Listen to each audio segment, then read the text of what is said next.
All you need to do is read Matthew and Luke's birth narratives. It's pretty clear. Luke especially, when Jesus is conceived by Mary, when the Holy Spirit makes Mary pregnant, that's when Jesus comes into existence. There's not a word about his pre-existence. I agree with Bart that I don't think that there is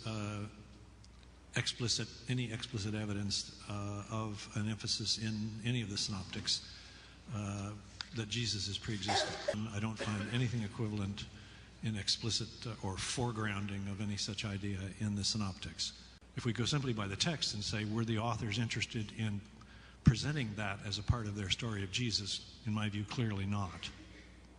That my Archbishop of Canterbury is saying Jesus didn't think he was deity. Jamestown says the same thing. I think that's correct.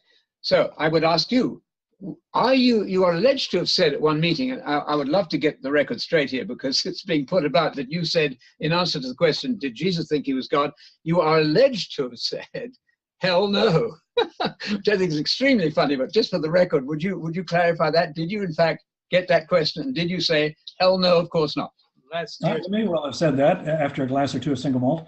I do come from a truck driver's family, and they are plain spoken. No, I quite agree that Jesus did not claim that he was God, and did not imagine himself to be a second person of the Trinity, and did not insist that he should be worshipped.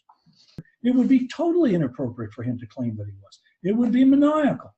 But once God has made him Lord and exalted him and given him heavenly glory, then it is inappropriate to say anything but what God has said about him. The basis for Christological claims is their conviction about what God has said about him and what God has done.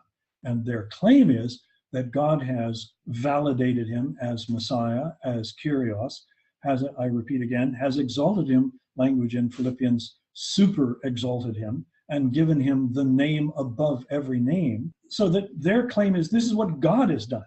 And so, by George, you'd better answer accordingly, and better act accordingly and think accordingly, or you are disobeying God in their view.